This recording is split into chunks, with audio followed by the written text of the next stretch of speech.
Cut. Good Friday morning, friends, and welcome back to another episode of Finding God in the Dark podcast. My name is Don Stevens, My name is Jonathan. and this week we are talking about I don't know what year this came out, 28 weeks later, which is the Two, second, 2007. 2007. Okay, so it's the second in what so far has been three of these 28 movies, I guess. Not Yeah. 28 films, but the quote 28 unquote week 28 series. movies. Yeah. 28 weeks or 28 days later, this is 28 weeks later, and then 28 years later is in theaters right now.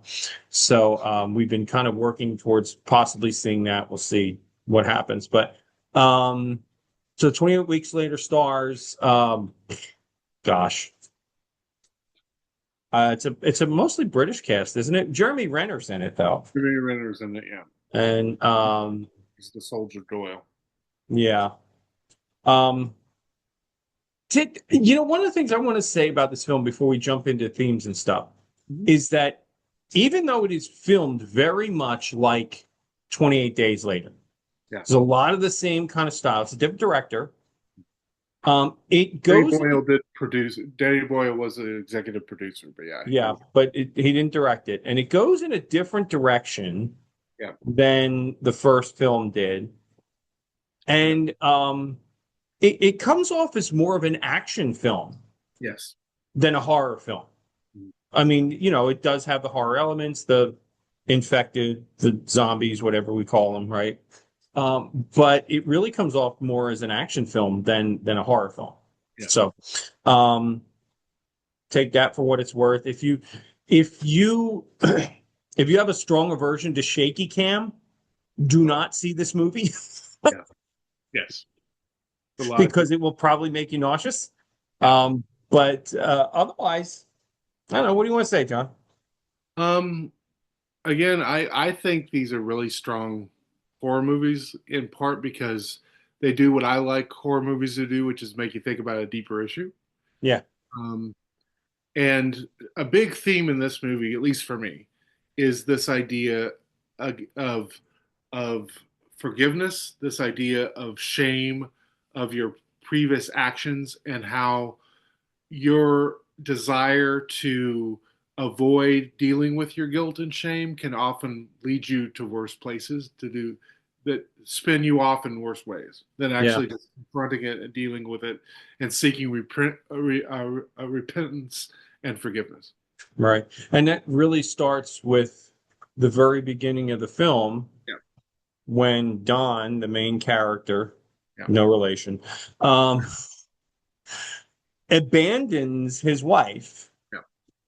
To a Um, to a zombie attack or rage. They're not zombies. Rage attack. Yeah, yeah, yeah, the rage virus the infected, yeah, right, attack the house yeah, that they're in, and he abandons them, and we assume she dies, and he's going to have to live with that guilt for the rest of his life. yeah, But then she didn't die. yeah. So Yeah, and he tells instead of telling his, and I get it, it would be hard to tell your kids, but instead of telling them the truth, he makes up this story, and then when she right, shows up back into the plot of the movie, and you find out that she's not infected, well, she is infected, but she didn't turn into a rage monster. She's still functioning as a normal human being. She's a carrier though. right, And he of course is so worried. His kids of course talk to her, and or at least I guess they don't talk to her, but they know she exists. And he told his two kids, I saw your mother die, I couldn't do anything about it. Like, he just right, makes up this story. right, And and they're of course furious with him because they're like, she's alive, you couldn't have seen her die because she's alive. And he digs more and more a hole, right, for himself. yep, And then he tries to go. He's kind of a head janitor of this kind of facility that the American and NATO troops have set up, kind of this safe zone, free of zombies and free of rage monsters, the whatever. the infected, The we call infected, them yeah, the that's right. infected. The infected. And so he uses his card to get to see her. He goes to see her and he wants to ask her forgiveness, but you really could tell he's motivated honestly to just cover his butt. Like, make sure that she's on the same page with him because he figures she's gonna, of course, talk to the kids more. And I don't know what you thought. This is my reading of it. But in these two movies, everybody that gets turned seems to be filled with rage but mindless. They just are just chasing, right? They're chasing. Right. Um, and it's set up pretty early that perhaps there's something genetically different about these kids whose parents are these two people we're talking about, Don Hmm. and Alice. Um, that they might have a genetic mutation that keeps them from being affected by the virus. Right. And at first, Dawn, so Alice is a carrier. She doesn't change into an infected rage monster, but she can give it to somebody by her blood or through saliva. So, of course, you have this scene where they seem to make up, but you kind of feel like Alice is being forced to make up. At least that's how I felt. It didn't feel like this overwhelming kind of moment. And he kisses her, of course, and then he turns into affected. But what's interesting is he's not mindless. He clearly follows his kids. He clearly picks up weapons and does things that no you don't see any other the infected do. Right. And he brutally kills her in a way that no of the infected have done. Like the other times you see a kill from one of the affected, they just eat the person. They jump on the person and try to just eat them. He literally tries to basically kill her by pushing her eyes into the back of her head. Like, and you get this Yeah, sense it's gruesome. you get this sense that they're trying to communicate that he is somehow aware or he is somehow this fear, this anxiety. To me, I read it in terms of a meta text. I kind of read it as what what shame can do to us, what Mm. what shame and guilt can do to us, so that we want to squash it so much that we are willing to hurt other people. That's kind of how I read it. I don't know how you read it, but he clearly Well, is different than everybody else we see turn into an infected. to me, there was an interesting, and I don't know if you saw this, but to me, there seemed to be an interesting subtext in that scene Yeah, where he's trying to make up with her, yeah, that she is very non-committal, yeah. right? And it's Well, almost yeah, like yeah. she makes up with him knowing that she's going to infect him and he's going to die. Yeah, I mean, you could read it that way. You could also read it as she is literally tied down to the gurney she's on, Right, and she is trapped. And there, but you get the sense that she is not as into this moment as he is, however right. you want to read it. That Absolutely, yeah. she's hoping to infect him. You can kind of read it that way. You could also read it as she just wants to get out of the situation, and she'll tell him whatever she thinks he wants to hear, just so that she can have him go. Okay, sure, yeah. You could read it either of those ways, and I don't think I think they make it murky, so you don't really know. Um, Probably. Yeah. um, but yeah, to me, I read it as kind of this reading of the idea that guilt and shame, if we don't deal with it, turn us into monsters. Is kind of how I read it. Yeah.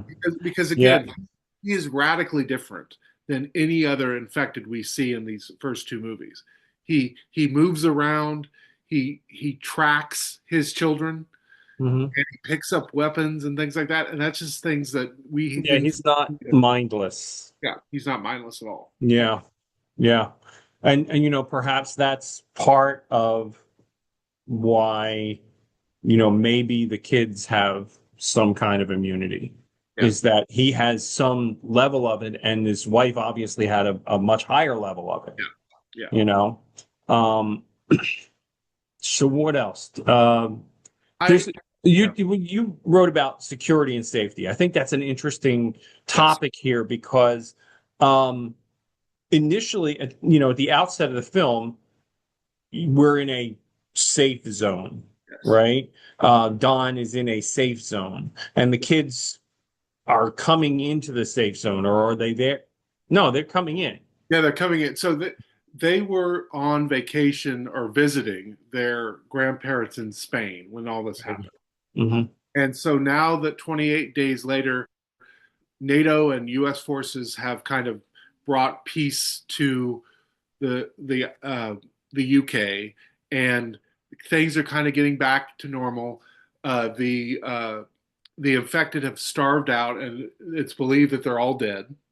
Or maybe to be honest, we never see an infected other than Don when he's infected. So maybe it's possible there are no more infected people in Right.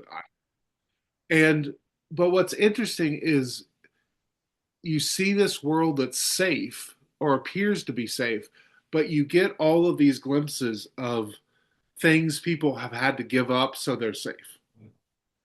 So you see this scene where um, several snipers are spending their evenings literally spying on other people, and basically they call it what's on TV, and they literally look through windows of these people's lives, Hmm. fights, people having sex, people, basically spying on people. And you again, it seems to be this kind of critique of sometimes we are willing to give up our freedom for safety, right? Yeah.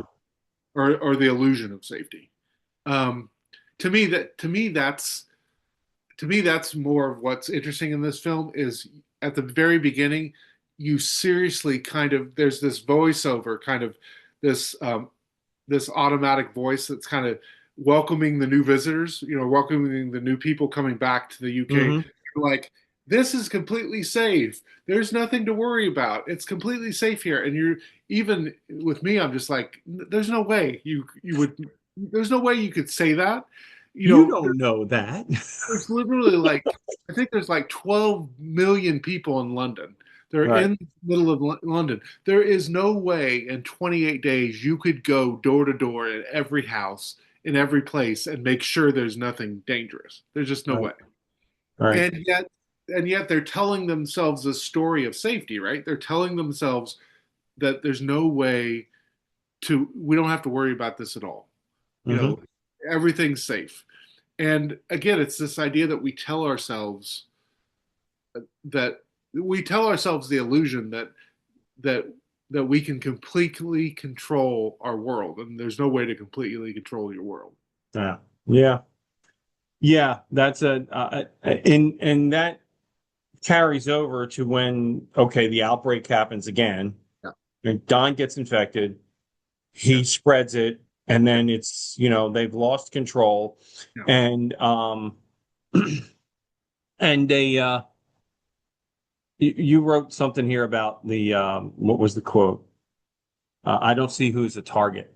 Yeah. So you have these snipers that are up on the roofs and they're supposed to be like targeting the infected, Yeah. but because people are just running, Yeah.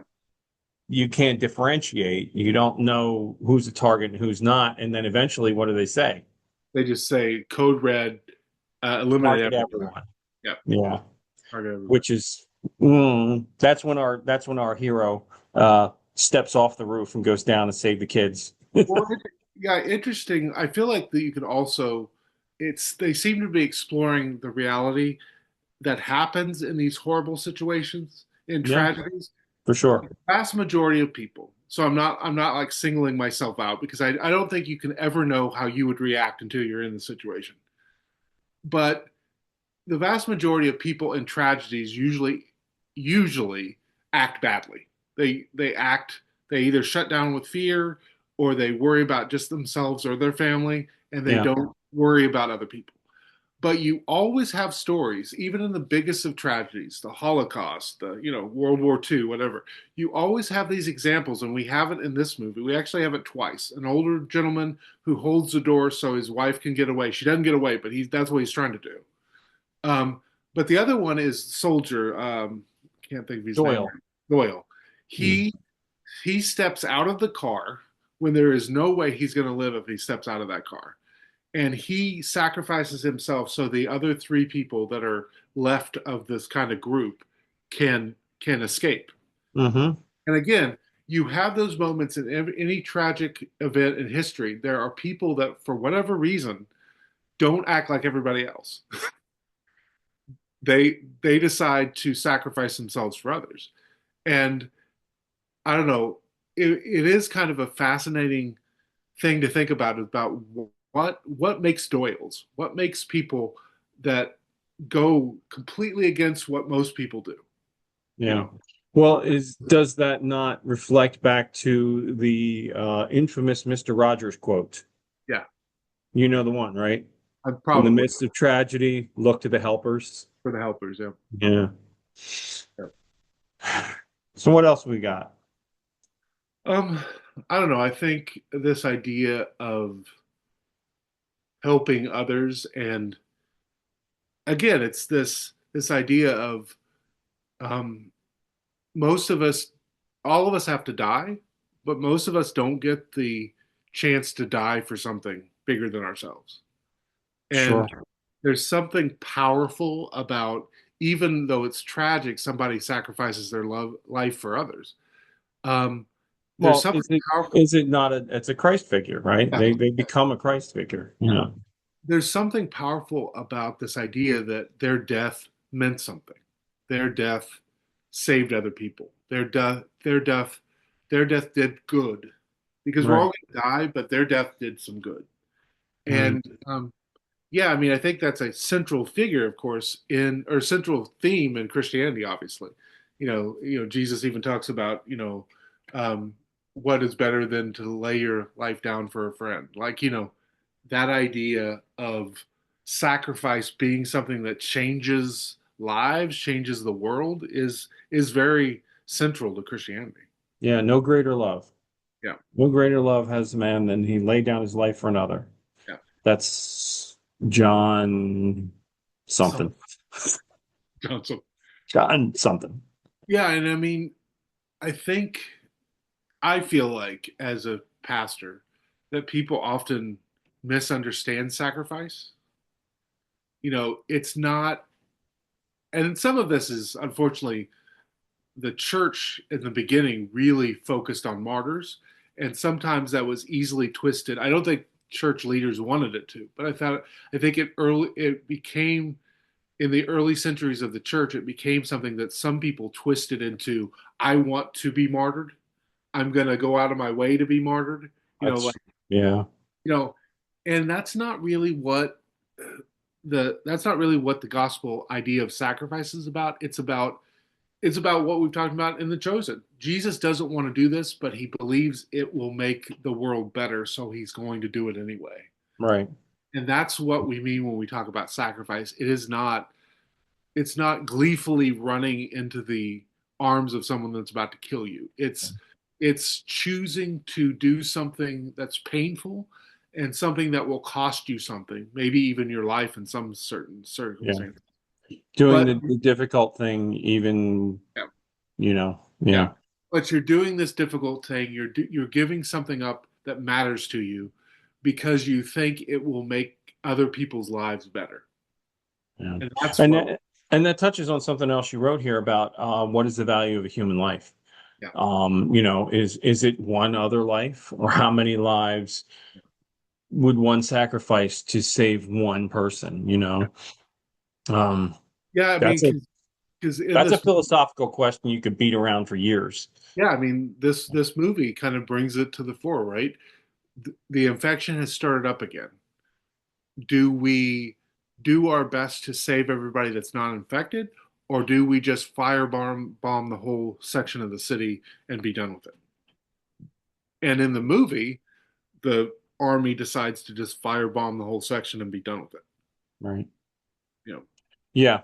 Yeah, which is that's a choice. yes, it is a choice. Um, was there anything else that kind of stuck out to you? Um, I don't know. I'm interested in seeing the third film because Danny Boyle's back at the helm in the third film, and apparently they want to retcon the second film out of Out existence. of existence, yes.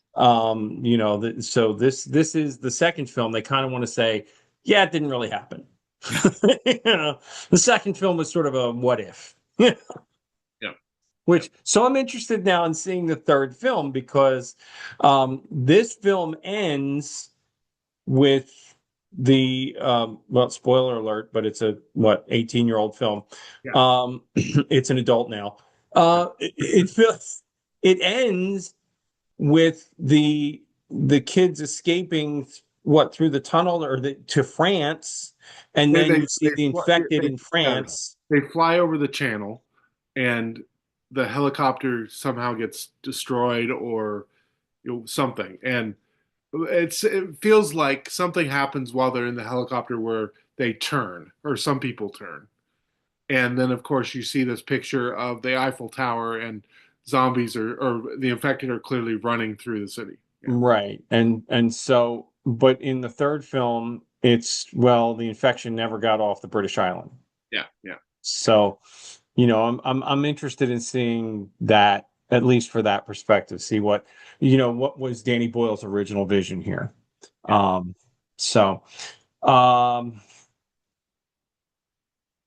Things Fall Apart. That's a good book, isn't it?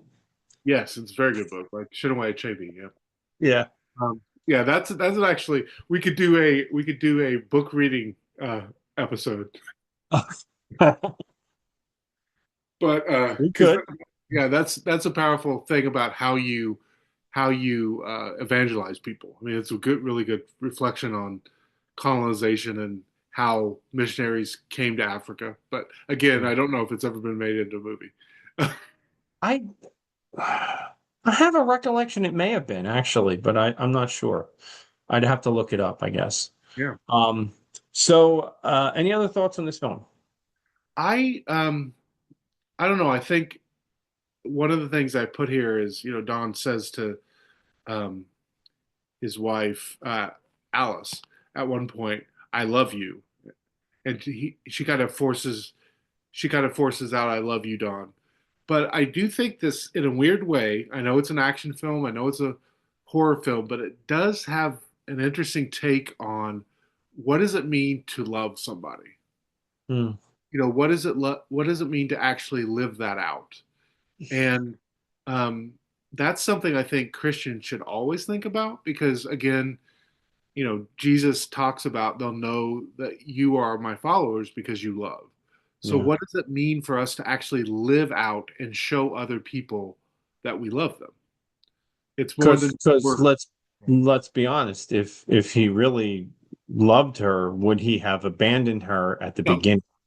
yeah. If he really loved her, he wouldn't have left her. Right. If he really loved her, he wouldn't have tried to hide the reality of what happened.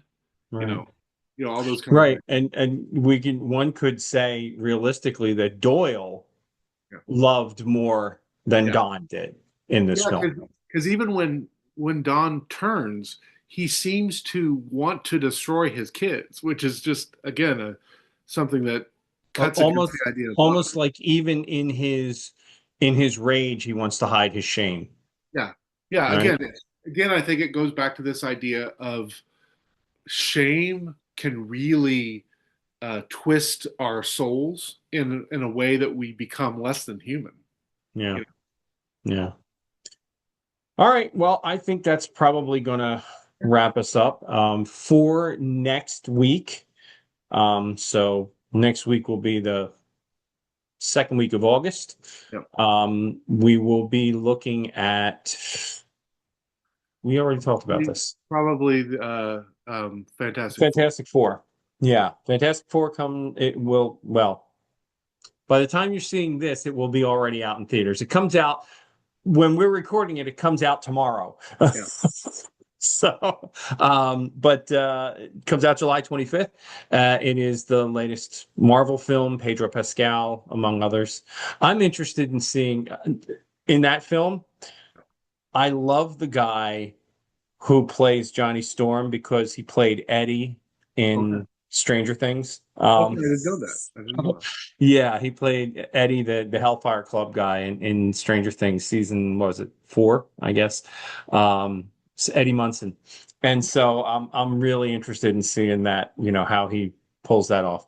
So That'll do it for this week, friends. Until next week, keep on finding God in the dark. We will see you all next Friday. And just to be clear, we did not lock ourselves into a room. We did all these at once, so Three of them at once. you don't need to worry about Don or I that we don't have No, clothes. no, don't type in the comments. Blink if you're okay. Yeah, we're fine. Fine. Have a good Take week. care. God bless. Bye now. Friends, thank you again for watching the Finding God in the Dark podcast. If you're finding these discussions helpful or meaningful in your Christian walk, then we'd invite you to go ahead and subscribe down below. Get more of this content. We publish every Friday morning at 10 a.m. And we're so glad that you can be with us and enjoy these discussions as well. Take care and God bless. Bye now.